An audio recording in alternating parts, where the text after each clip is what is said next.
Washington, when you go between the different offices of Congress, they have an underground tunnel that you Right, could utilize. right. So we did that most of the day, but a couple of times we had to venture out in order to reach the Capitol. And yes, let's just say that when you live in New Orleans and live in the South and come to the North, you are not used to these frigid temperatures. Right. I could see that.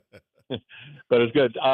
So we're going to do a couple things tonight. I'm hoping that we have our first guest, Margaret Doyle Johnston. Is Margaret with us? No, she's not. Marguerite with us? She's not with us yet. No. Now with us. Okay. Yeah. Well, hopefully Marguerite will join us. Marguerite is one of our community's leaders in the Upper Ninth Ward, Hmm. and has really led that revitalization of that area of our city for several years. And there's a lot of exciting things happening in the Upper Ninth Ward, and hopefully Marguerite will be able to join us and talk to us. And then I'm hoping at the 6:30 hour, we'll see how it goes. That I may have a guest here from Washington just to talk about kind of what's happening in the city. Obviously, I think everybody knows Monday Yeah. is Inauguration Day, and if you look at the Capitol, they've already got everything set up and ready to go. It's going to be very cold here, by the way, so I don't know Right. what the attendance is going to be. Right. But look, anytime you have a change of government, whether you agree, disagree, happy, unhappy, I mean, it's a time for change in our democracy. Yeah. And, I think people are anxious to get beyond Monday. Let's get going. Let's see what the new administration brings, who's in the cabinet. Right. Um, and of course, we have 50 to 60 new members of Congress that have been just elected over the last couple months. So you really have a very different government than what we have tonight. Yes. As we sit here with President Biden That's true. and the Congress. So, Arnie, what's the reaction up there? I mean, we had great news today about the ceasefire, and I'm Yeah, I sure that wanted to people talk are. about that. Yeah. I'm sure that I mean, people today are. I have to Yeah. say, today is a really, really good day for on all fronts. Yeah. For those that may not have heard, and it's obviously been part of the news cycle all day, an agreement has been reached between Israel and Hamas Hmm. to release the 33 hostages in the first round. There's still many more to go. There's another Yeah. 60 or so, 70 beyond that. But to release, I think it's 33 to be released. First releases to happen this Sunday in return for a 6-week pause of any fighting Yeah. in Gaza. And also, the release of candidly a large number of Hamas prisoners that are they're being held by Israel. Not all that excited about that latter piece, but anytime there's a deal with Israel and its Palestinian neighbors, you've always had a release of prisoners on both sides. Yeah. So, look, for the families, Carrie, that Right. have now been at this since October 7th of 2023, I mean, this is a banner day for Absolutely. those Yes. families who are going to get their loved ones home. Um, we have no idea, first of all, how many are alive. We have no idea what type of physical or mental shape any of these folks are in. To think about living in a tunnel, without light, without food for what, 16 months. Hmm. I'm sure that there's going to be a lot of concern there, but kudos all the way around. President Biden, Secretary of State Blinken have been at this for literally a year. Yeah. And they deserve a lot of credit for bringing it home. And also a lot of credit, that I have to say, goes to President-elect Trump. I think his statements about he made the statement a few weeks ago that there would be hell to pay if the hostages weren't released, I think had impact. I don't think Hamas wanted to deal with that. Right. And the beauty of America today is that both the Biden administration and the Trump administration worked together on this deal. And that's credit to President Biden, because he kept the incoming president aware of everything that was going on.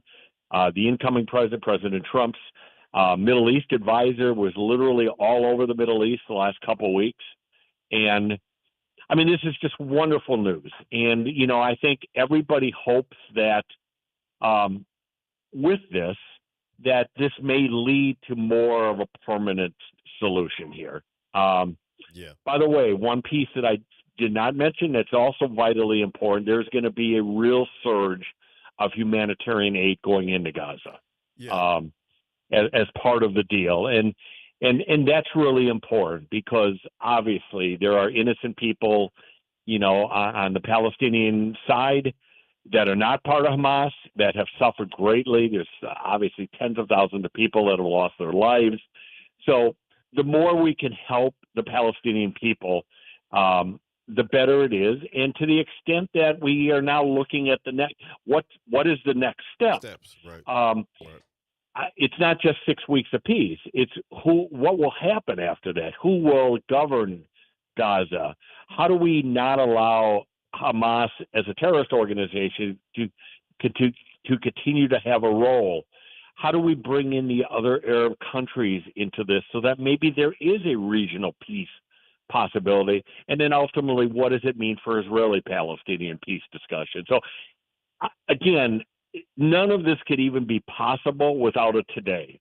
I Yeah. mean, if you Yeah. didn't bring the hostages home, if you didn't have a cessation of fighting, none of this was possible. So No, you're it right. really is a banner day for our country, and by the way, some of these hostages are Americans. That's right. Um, That's correct. so Yeah. I think it's great, Terry. I mean, it's been a talk all day throughout Washington, Yeah. I'm and sure.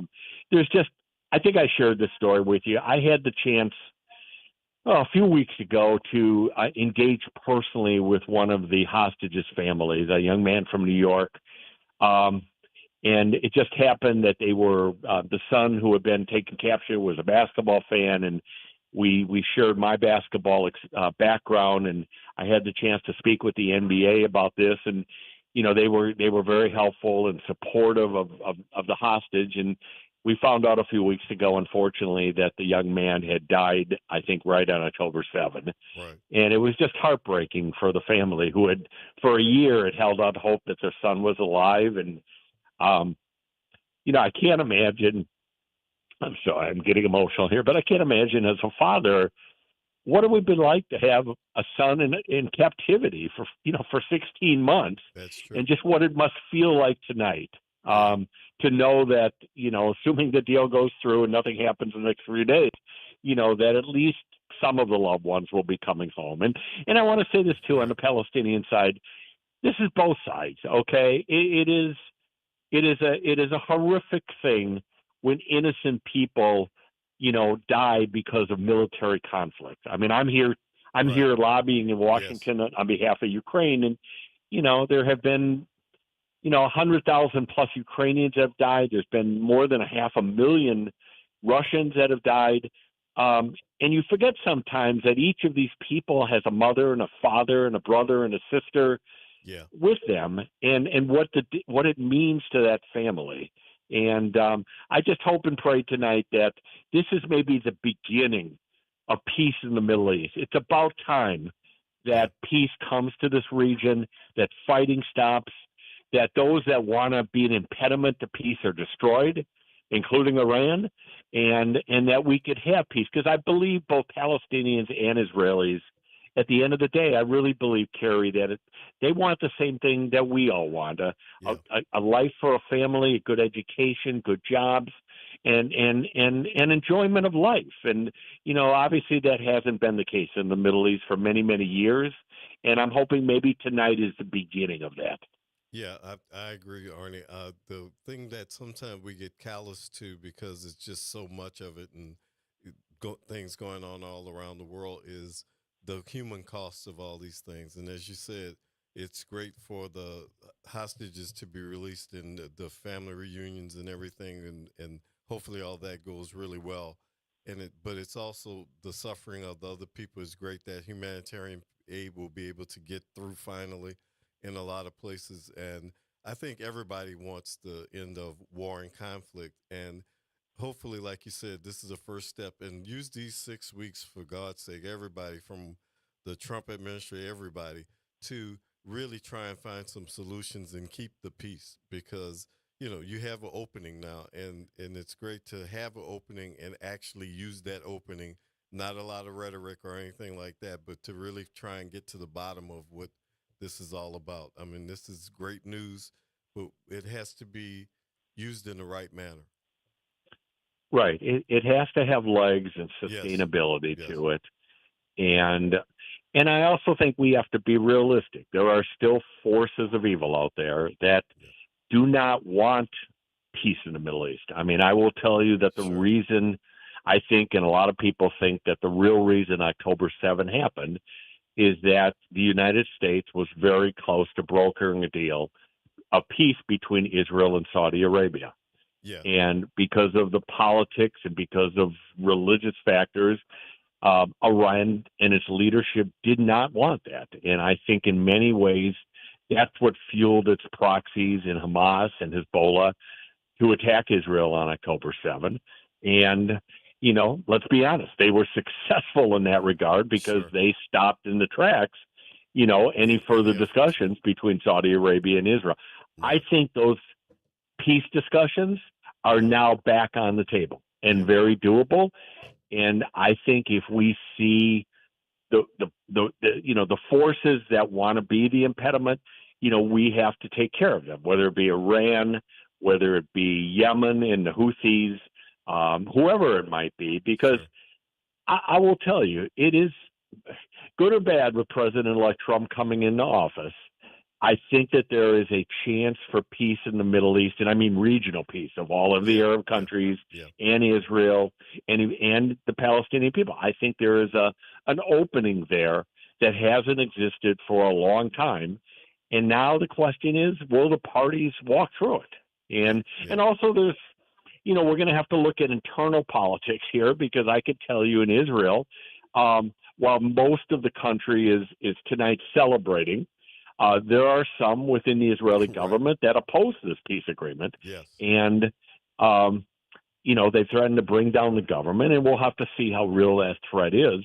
Um, but I can say this for the large majority of Israelis, certainly the vast majority of American Jewish community, we're just thrilled with what happened today, and Yeah. let it be that all of the hostages eventually get released, and let there be some relief for the innocent Gazan Absolutely. people, Absolutely. okay, One. who've also suffered, for now 16 months through all of this. Yeah. One thing I wanted to ask you about, and this is adjunct to what we were talking about, but about what you're doing in Washington, not the particulars of what you're lobbying for, but I think people hear the word lobbyist. A lot of lay people hear the word lobbyist, and they don't are lobbying, and they don't even know what that means. So can Right, you just right. can you just describe what you Sure.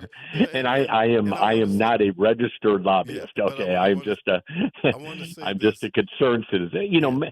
Members of Congress take meetings every day Yeah. with different Yeah. organizations, individuals, and that's what we're doing here today. Really, I mean, we're with as it relates to Ukraine, this is a very vulnerable time Yeah. because the Biden administration and pretty much the entire Democratic Party in Congress has been very supportive of Ukraine Hmm. in terms of funding, in terms of other aid to assist them. Now, with President-elect Trump coming in and a new Congress here, many of the Republican members are more isolationist, and Yeah. they're not as supportive of funding or other support for Ukraine. So, the reason for these meetings is to tell them a real story of why it is in U.S. interest to support our ally. Um, and we have lots of reasons that and depending upon who you're meeting with, we met, for example, with the office of Leader Jeffries today, who's the Hmm. leader of the Yes. Democrats in the House. And they were very interested in the topic of Ukraine and been very supportive. Some of the members of Congress were more on the economic side, and we spent a Right. lot of time talking to them about liquefied natural gas (LNG). Yeah. in Louisiana, and how that industry is really helping countries like Ukraine, because the more we export from Louisiana, for example, to Germany and France and the rest of Europe, the less dependent those European countries are on, buying Russian oil. Yeah. And when Russian oil doesn't get sold, it means the economy of Russia gets hurt, and that helps the Ukraine. So again, depending upon where that member's interests are, we try to show them why it's in their interest and the United States' interest. And most of the meetings we have are very supportive. We have a couple meetings tomorrow that we know are with more isolationist members of Congress, and we'll see how they go. I think a lot of that isolationist group is going to look to President Trump. And if he gives the green light to support Ukraine, they're going to support. And if he gives not such a green light, he's not going to, they're not going to support it. But one thing I wanted to talk about with that, when I first had my experience in Washington long ago, lobbying, there are professional lobbyists. There are some people who have a very bad name, corporate lobbyists who, do all kinds of things, and people have heard bad things over the years. But lobbying is literally, like you said, meeting with people. It falls under a large category, but it's literally meeting with your congressman or your congressmen that are interested in the subject that you care about. And that's part of the way government works. It's not really a bad thing. It's actually the way government works. And I think a lot of people don't realize, if you were in Washington, D.C., and you had something you wanted to speak to your congressman about or something like that, if you could meet with one of their staff members, sometimes that's very effective. And I think that people don't realize that you don't have to be a registered lobbyist or whatever. This is your government. And as long as it's set up the way that it is, this actually helps and works. Yeah, that's right. That's well said. I mean, look, the democracy still comes from the grassroots level. Exactly. And when a person from New Orleans, Louisiana, is in Washington, and if they have a topic that has a federal interest to it, most of our members of Congress are very open to meeting with the constituents. Right. And I mean, it's not exactly the same, but when I was on the city council, I mean, you oftentimes had a lot of just regular folks that would call up and make an appointment with the office, and just want to weigh in and talk about a different topic. And really, that's what happens in Washington. You're right. You kind of hear about the negative side of it, of yes, paid lobbyists and people that were members of Congress, and now they have an occupation as a lobbyist. Right. Yes, does some of that happen? Sure. And it happens at Baton Rouge as well. I mean, there's industries that hire people to go and let's use the word advocate on behalf of their position. Right. But I think that's just general form of democracy. Yeah. And what I'm driving at, Arnie, and I'm saying this because I just think that this is the way that it works. Sometimes, if, just to use an example, as Congressman Scalise, if you had something that you were interested in, benefits or whatever, and maybe he's on one side of the coin, if he saw some individuals come into his office and literally talk about this in human terms, or his staff or whatever, it gives them a different perspective. Just saying that because somebody's on one side of the political coin or the other, sometimes they need that push from someone. And what I'm saying is that I think that people don't realize that it is a democracy, and that is what it's all about. All they can do is tell you no or ignore you. But, most of the time they will meet with you, or some staff person will meet with you. Yeah, I think that's true. I mean, believe it or not, despite sometimes politicians getting a bad rap, most good elected officials, whether it be on the federal, state, or local level, really do want to hear from their grassroots constituents. Yes. I mean, it's not just a statement. I mean, you want to know what people are feeling. You want to know what the majority of people within your constituency feel about a certain thing. And, it's always a balance, Kerry. This is always the 1,000-year question. Yeah. Does an elected official represent his own views, or should he only represent the views of the majority of the district that he Yeah. represents? Right. Right. Um, Most people balance that, and generally they're one and the same. Um, but sometimes they differ, and I think it's very, very helpful when, for example, on a New Orleans level, if somebody has an issue involving a New Orleans issue and they Yeah. write a councilman and articulate that, okay, if that council person gets 5 emails on that topic, that'll make a difference. Now Yeah. if they get 50 emails, Right. 500 emails, it makes a huge difference. Absolutely. And usually that council person will respond accordingly. Yeah. Yeah. I mean, and like I said, sometimes an issue is, I don't want to say it's not in front of somebody, but it's something that you realize is really important to people until you hear the people tell you it's really important to you. I'll go back to when we were doing some of the budget meetings out in the community, and we changed the whole fundings issue of streetlight repair because of what people told us in those meetings. It was not, something we was on the front burner from our point of view as the government, but when the public at every meeting talked about that, we said we have to do something about this and put a lot of money towards making those repairs. And that's the example I always use of that. It's the same thing.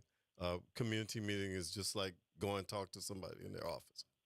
Yeah, for sure. I think that's true. And I have to say, we for everybody listening in our audience tonight, I mean, we really are blessed to have some really good federal lawmakers up in D.C. I've Yeah. said this before, and you and I are big fans, but Congressman Carter is Yeah. just an absolutely terrific leader. Absolutely.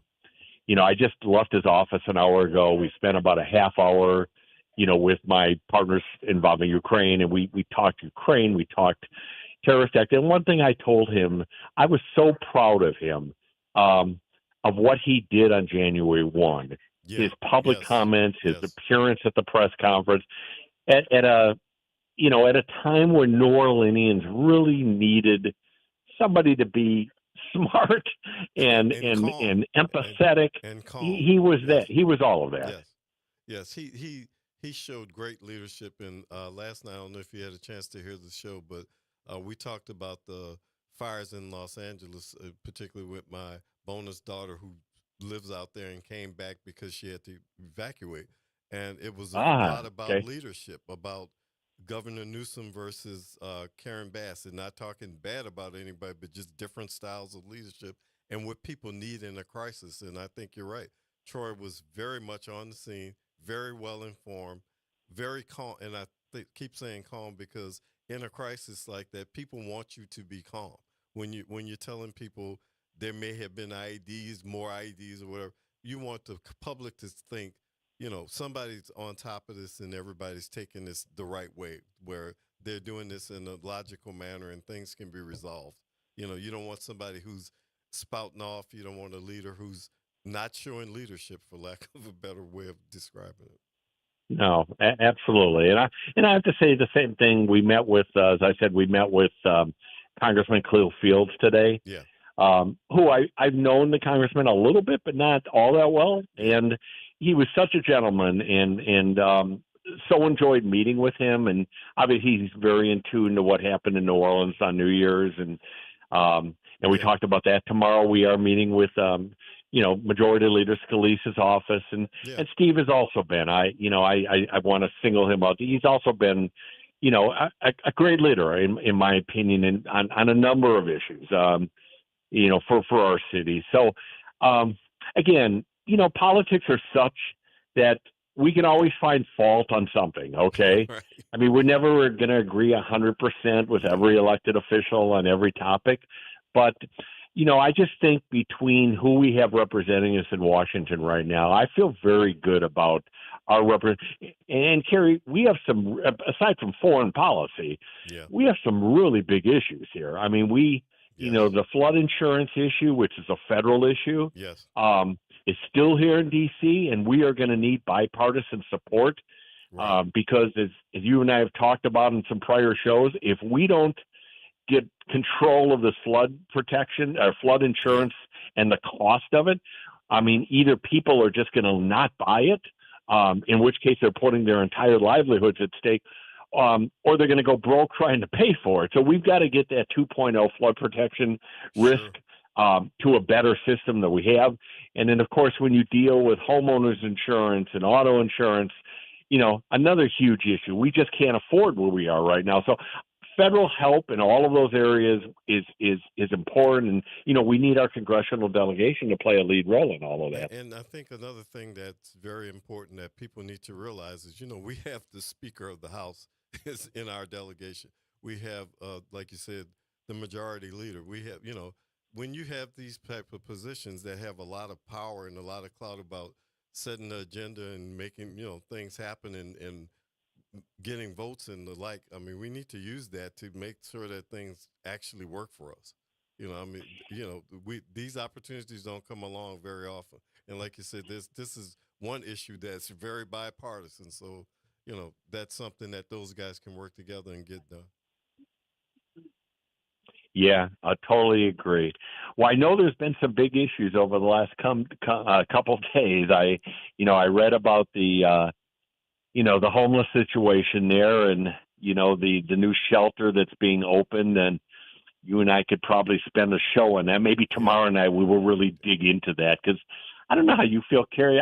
The more I've read about it, I kind of have some very mixed emotions. I'm not totally against it, but I also am not totally for it. No, we're going to get back to it. We're going to take a quick break.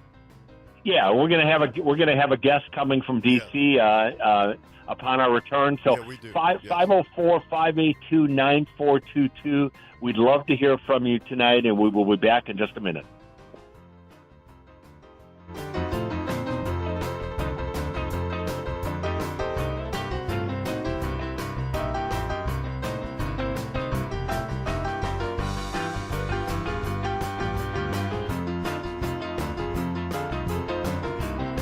This is Monica Pierre along with Sally Ann Roberts Daybone, co-host of Your Power is On. Your Power is On gospel music show is coming on at a new time. Tune in Sunday mornings from 7 to 8 a.m. for music that feeds the spirit. Get your Sunday on. Right here on WBOK 1230 AM and WBOK1230.com, the station you listen to all day long.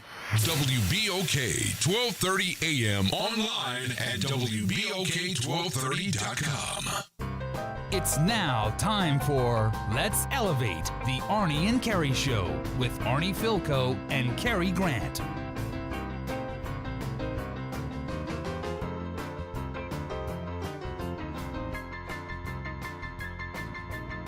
And we have our caller on the line.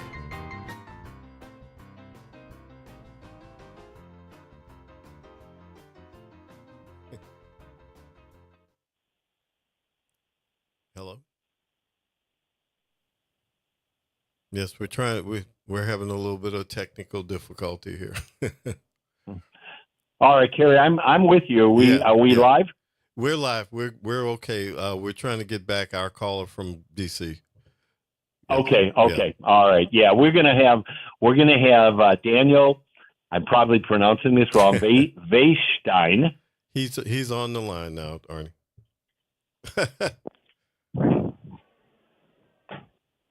Hello? Hello, Daniel? Yes. This is Carrie Grant. We're going to get Arnie back on the line. Oh, no worries. Go ahead. Just talk a little bit about yourself and what you're going to talk about tonight.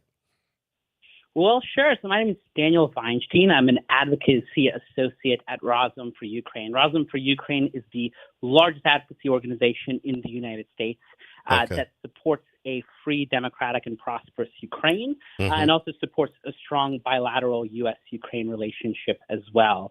In a previous life before that, I used to work on Capitol Hill for a couple of years, most recently as a legislative director for Congresswoman Victoria Spartz, a Republican from Indiana's 5th Congressional District, and also as the first Ukrainian-born member of Congress within the United States, which is kind of how I ended up migrating into this current role that I have now. Okay. I think Arnie's back. Carrie, I'm back with you. Yeah. So it's nice Washington. to have Daniel with us on air. He and I have spent much of the day together, and so impressed by his acumen and his energy and all the good things we're doing. I mean, we talked a little bit, Daniel, already on the show about Ukraine, but I really wanted you to come on tonight. Just kind of, you know, we in New Orleans, I mean, we don't get the feel for DC, but you've been here and you've been working here. Tell us a little bit about kind of the environment and the feel of the vibe of the city right now, given that we're only a few days away from a new president being inaugurated. Sure. So I think obviously it's, the mood that an individual might be feeling around the city would depend on their party affiliation, as one can imagine. I would say if there's one word that I think encapsulates how people are feeling in the public policy community and in Washington, D.C. at large, that word would be uncertainty. And I think this was pretty, similar in the previous Trump administration, where it seemed like, every day there was a new media story that was being chased. And I certainly think this year as well, there's a lot of conversations, debates, and oftentimes disagreement about what people think the future is going to look like under a second Trump administration. So, whether it's going to be similar to the first administration with a lot of turnover in the White House, whether there is kind of a new game plan now where there'll be more of a steady hand of leadership in the White House. And I think there's also a lot of uncertainty about public policy, generally speaking. Obviously, me and Arnie have spent the day talking to different people around the city and lawmakers about the importance of U.S. support for Ukraine and why the Ukrainians' brave battle against the Russians is worthy of continued U.S. support. And I think, in this policy area and others, there's a lot of uncertainty, as I said before, about what the future Trump administration could do on a number of these issues. I think Trump was able to win this election by putting together a very broad coalition of people who have many ideological differences. And now it's left to be seen how those ideological differences play out, not only within the interpersonal politics and the sort of the office politics around the West Wing and other parts of the White House, but also how that's going to translate into public policy outcomes and which sort of ideological factions within Trump's orbit went out. But again, I think that the main word that encapsulates the feeling here in Washington is uncertainty as we approach Inauguration Day. Yeah. Mm-hmm. And I wanted to ask you, and you guys are good experts on this, but I understand that the Secretary of State is going to be Rubio, but they're also doing all these special envoys that are reporting directly to the president. Do you think that's going to affect policy, make it better, quicker, or make it worse? Well, in terms of the different special envoys, it is yet to be seen what roles and what level of influence each individual is going to have within the White House and within the West Wing as well. I think in terms of the Ukraine issue with General Keith Kellogg in particular, this is someone who has a deep understanding of the region, of the kind of nuance and complexities in that conflict, and has also expressed strong support of Ukraine in the past. So I think the division of labor within the White House is still yet to be seen. And I think people are kind of gaming out within their heads what that could potentially look like. But Trump is known for the fact that he's willing to talk to everyone. And kind of the last person that has, his ear in any given day or meeting is the thing that he's going to be remembering the most. So again, I think it's yet to be seen what the division of labor will look like across national security issues and across foreign policy issues. But I think, to what has been traditionally ascribed to Trump's personality and how he governs, a lot of it will depend on who is, the person in the room and who has access to talk to him. Yeah. And Kerry, I think the $1,000 question is for all of these folks, special envoys, members of the cabinet. You heard it in the confirmation hearing today with the Attorney General, potential Attorney General Bondi. Yeah. The question really is, how independent will any of these folks be? Right, yeah. Because I think that there is a feeling that in many, many areas, depending upon where the president-elect is going to be, is where the people that we're talking about are going to be. Right. Ukraine, we're very interested in General Kellogg's positions, obviously as a special envoy and the most direct person involving Ukraine. But I think so much uncertainty exists in these areas right now because we don't know where President-elect Trump is going to be. Sure. Daniel, one of the things Carrie and I were talking about before you came on, and you have a unique perspective as a former member of a congressional staff. But what do you think the role is of? Or let me phrase it this way: what do you think the impact is of groups that come and meet with members of Congress? How much can they change policy of that congressman, or at least sway them a little bit, like, what you and I have been doing all day today, but just on a more general level of somebody that worked for a member of Congress. You took many meetings with constituents from Indiana. How do you feel that you can impact that? Sure. I mean, that's a very excellent question. And I think a lot of it varies on who the individual member of Congress is, and kind of what their vision and game plan is with how they interact with sort of the Capitol Hill adjacent community, as we like to call it, whether it's lobbying, grassroots organization, nonprofits like Rosum. So I think it depends on the member, and it also depends on the organization. And typically what I find is that the organizations that are able to yield the most success out of members of Congress, and the ones that are able to get the most actionable things done, whether that's, legislation across the finish line, which is kind of the most traditional thing you would associate with lobbying and advocacy. But it could also be anything from raising awareness on a particular issue and getting members of Congress to issue press statements, letters, or, tweet and post social media posts about it. It could be even as simple as convincing a chairman of a committee to put a hearing on a particular topic to really elevate that particular issue area that you have, and get it out in the public spotlight. So I would say, if the goal, in a sense, of an organization is to advance legislation across the finish line, get it through the House, get it through the Senate, and get it signed, there's a couple of really effective ways of doing that. One is channeling, the constituents within a particular members of Congress's district. Here at Rosum for Ukraine, we're proud to say we have members and donors in every congressional district across the country. And as we meet with different members of Congress, we are able to bring them voters within their district, taxpayers within their district, to make the case that as someone who represents them, these issues matter to them. I think another thing that these kind of Hill adjacent and advocacy organizations provide a lot of times to members of Congress is basic education and information on the subject. As you can imagine, when I worked on the Hill, with kind of the limited staff and resources that every congressional office is allotted, you're looking at hundreds of different particular issues. Right. A lot of times these issues are very nuanced, and have two sides of each issue that, very much either, disagree or have differences on what the approach towards regulating a certain, sector of the economy, or what should be the public policy going forward on any particular issue. So oftentimes, sometimes it's even best for organizations to get into members' offices and have conversations with them about issues in general that a lot of times, staff and members aren't even aware of.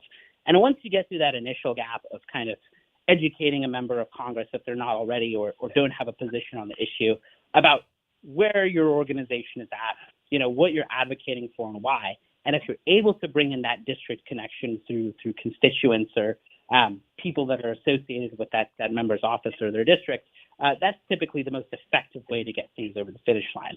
But like I said before, success on Capitol Hill doesn't always have to necessarily mean getting, a bill passed and signed into law. Right. It could be, like I said, anything through raising awareness of an issue, through committee hearings or letters. So there's many different pathways to success for sort of Hill adjacent and advocacy organizations in Washington.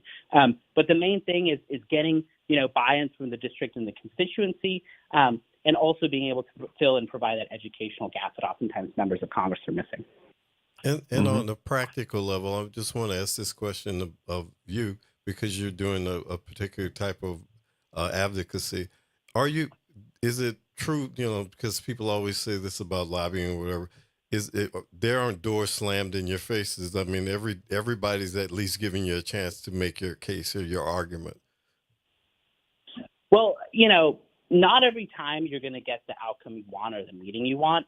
But, from a lobbyist or an advocate's perspective, that never means that you can give up. And you have to sometimes find very creative or different solutions to get a meeting or get in front of a member of Congress. So, particularly if you have an issue where it can get sometimes partisan, and maybe one side of the aisle will find it, doesn't want to talk to you, or you have trouble getting into the office.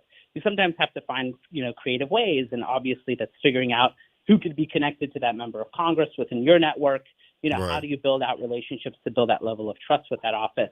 So I would say, it certainly happens a lot of times, and there's different creative ways to work around that and form the right relationship.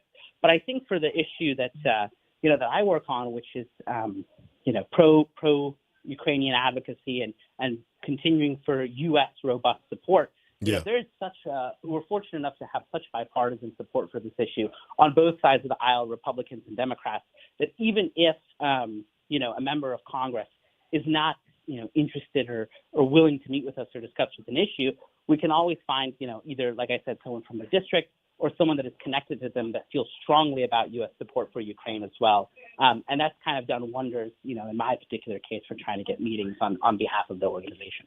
Right. And Kerry, there are ways too that you kind of know where a member of Congress might be. I mean, obviously you try to meet with the member himself or herself. Sometimes you get shuffled to a lower level staff member, and it's sometimes, not always, because sometimes it's a scheduling issue, but at other times it could also reflect where that member of Congress might be. I learned today, I did not know this, I learned today that Daniel actually started his career as an intern with a member of the Louisiana delegation, which is Steve Scalise. Wow. And so Daniel, talk a little bit about that experience, how it was. And, we have a lot of young people that listen to our show, and, I think they would be very interested to kind of hear from you. How does one get into this business? What do you have to have educationally? How do you get an internship, and how could you utilize that internship to get to a full-time position? I was an intern in Congress myself. Were you, Kerry? I didn't know for who. I worked for Congressman Gillis Long from the 8th District, the defunct 8th District of Louisiana. I was going to say, the 8th District of Louisiana? Yeah. No. Well, but go on, Daniel. Talk a little bit about your experience. Sure. So just to, I will say I did intern for Congressman Steve Scalise while I was still finishing up undergrad. I went to American University here in Washington. And it was, fortunately or maybe unfortunately, not the first internship that I had on Capitol Hill. It was kind of a combination of multiple internships that I did for different members of Congress. But I would say for any young people that are interested in getting involved in public policy or politics, it can seem like an intimidating process to get involved, but it's really a lot simpler than it looks. Arnie, you mentioned having, what sort of educational background or degrees that you need. And while I think it's obviously important to get a relevant degree in whatever public policy field that you're specifically looking at, or, political science in a more general sense, I think the most important and useful skill that members of Congress are looking for and that their teams are looking for is someone who's proactive and someone who's willing to show up. So, obviously, if you don't live in Washington, D.C., it can kind of be hard to break into Capitol Hill and network and meet the right people and apply for those internships. But every corner of the country is going to have a congressional race, is going to have, on a statewide level, a Senate race. And the way that I first got involved in politics was actually volunteering and interning on different congressional campaigns in my home state where I originally grew up in North Carolina. And that's, can be grueling work sometimes, because a lot of the times what you're doing is making phone calls to voters, walking around and knocking on doors of voters, trying to get them engaged and active in their local community politics and in federal politics in general. And once you've really put that time in with, a specific candidate, or maybe even an incumbent that's running for re-election, and you put in that time to knock on those doors and make those phone calls, that translates into those people realizing that you are loyal and willing to put in the hours. And I think loyalty is something that a lot of members of Congress and their staff look for, someone who's going to be not only, loyal to the member's mission, but also someone who's going to be a team player and contribute to kind of a congressional office culture that not only allows that particular member of Congress to succeed, but allows for an open communication between the constituents and that office, which is incredibly important when you're serving people in that sort of capacity. So I would say, in general, it can seem intimidating at first. just based on what you see on the TV screens and what you maybe see on C-SPAN. But really, it's about getting involved on a local level, going and meeting with people and talking with the voters. And eventually, if you knock on enough doors, make enough calls, pound the pavement, that will get recognized by that member of Congress or that campaign chief of staff or that district director that's associated with that office, and that translates into success. So like in any industry, it all comes down to hard work and perseverance. Yeah, and Arnie, I just want to say that my internship was here when I was here at Xavier, and the great Al Stokes, who was a member of the political science division here, was a strong advocate in Congress and helped a lot of students get into internships. And we were also sponsored by a fellowship that paid for us to be there. So like Daniel said, you can't, a lot of people, you can't afford to be there or whatever, but they paid for us to be there as well. So it really helped out.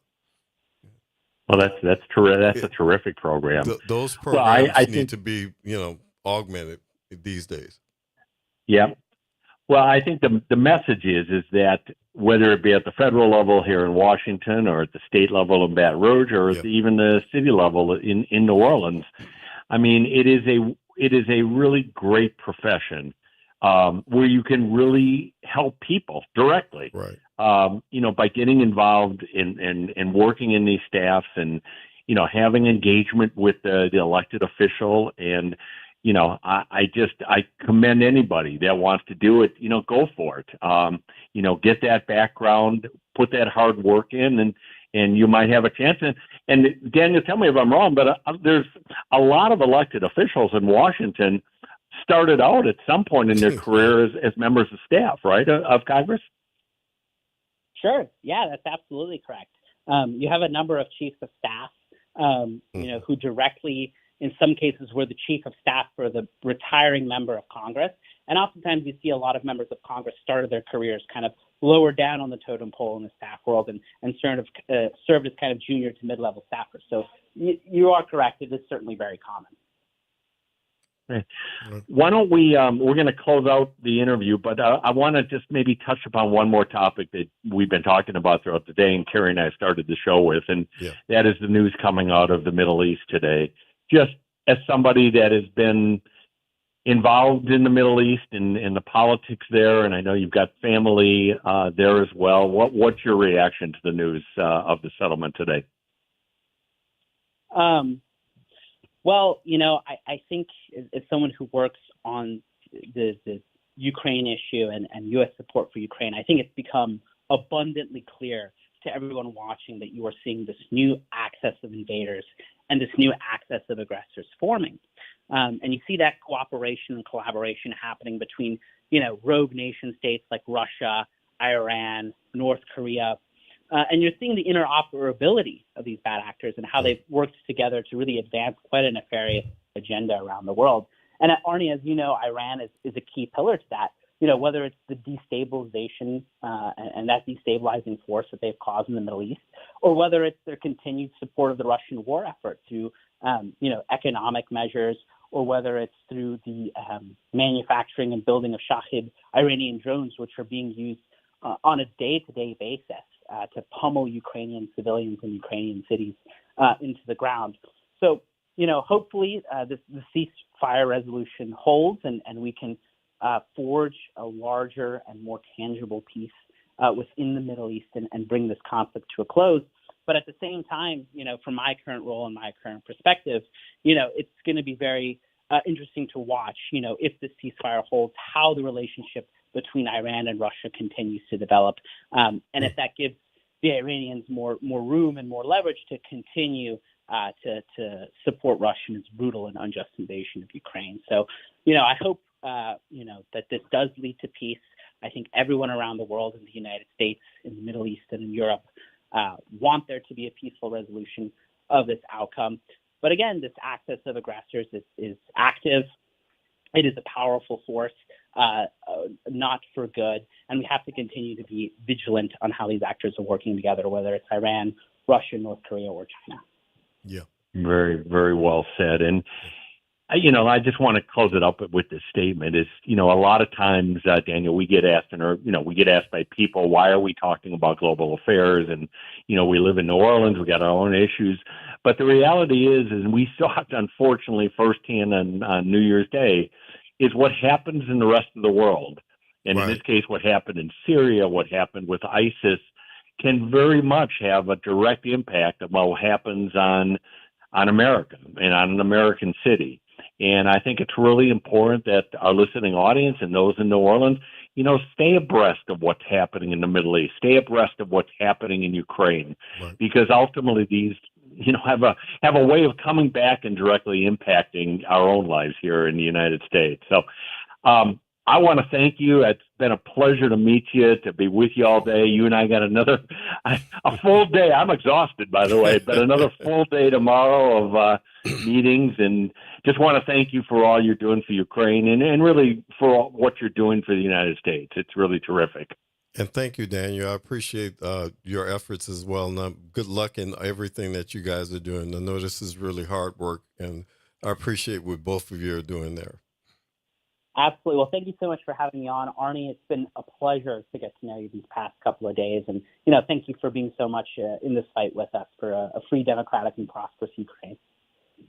Thank you, Daniel. We'll see you soon. And, Terry, do we need to take a break, or could we just go through the end of the show here? The jazz man says just go through. All right. Just plow through. Let's do it. You can talk about the homeless thing at this point. Yeah, we can touch upon that in a couple. We only got a couple of minutes left, but it was an interesting announcement when I read it yesterday. Yeah, and as I said, I'm a little conflicted on the topic. On one hand, I certainly understand that we need to try to provide better services and help our homeless. On the other hand, I have to tell you, there's a piece of me that says to get it out of mind, out of sight, out of mind. Yeah. And I don't think that's a solution. I mean, that may be a strategy, with Super Bowl and Mardi Gras and other things. But as you know, because you've been in government longer than I have, the real solution is to do wraparound services, comprehensive help, and eventually to provide a shelter, a home for these folks to transition into a better life. I don't know that being in a shelter for the next 60 days accomplishes all of that, but what do you think, Terry? I mean, it's an interesting topic. Yeah, I think that, you can have some of the heart in the right place, but what I'm not hearing them saying is that like some of the advocates we've had on our show, I mean, I don't hear them being involved in the process that the state is doing, so that kind of frightens me, because those are the people who get people settled, and I think that should be a big part of what they're trying to do. And I also really did not like what I heard about the, literally giving people bus or train tickets or whatever to places where they had relatives. I mean, that's basically just shipping people, who are already struggling somewhere where somebody might not be able to help them either. So I don't think that's really a solution. I think only good part about it is taking some action, but I think that the city and everybody needs to get more involved with what these actions are, just to make sure that this is going the way that it is. And it's not just, we're going to pack them up on buses and do like they did at the border when they sent people to New York on the bus and just drop them off in Times Square or something like that. That doesn't need to happen. I mean, these people really need aid and support. And like we've said before, there's lots of organizations statewide that could really be helpful. Get them into their hands and not just, like you said, not just hide them in the corner till we get finished with our big party. Yeah, exactly. I mean, I think that's the thing that just on its face bothers me the most is, look, we all know we want to put on a great show. We're going to have a lot of tourists coming in from around the world for Super Bowl and Mardi Gras. But at the end of the day, it's the responsibility of government to take care of our own first. Right. And, these are local people. And I think they need to be treated with respect and dignity. And again, maybe this will happen. Maybe this will end up being good, because I do like the idea of wraparound services where somebody could come and get mental health Yeah. services. Yeah. But I guess the question is, after Mardi Gras, What happens? what happens? What is the plan? Right. And I don't know that that's been answered yet, but maybe we could touch more upon this tomorrow and see. I also want to talk about the consent decree tomorrow, Kerry, if we can. Yeah. Yes. Absolutely. So we will, I'll be in DC again and calling in, and we'll have a full show and try to talk some of the more current issues affecting our community. But it's been a pleasure to be with you tonight, Kerry. Thank you, our listening audience. Yes. And we will look forward to joining tomorrow night, 6:00 p.m. New Orleans time. Thank you for everyone, and thank you, Arnie, for what you're doing. And we'll see you tomorrow on the radio. All right, Kerry. Be well. Have a great evening. Good night.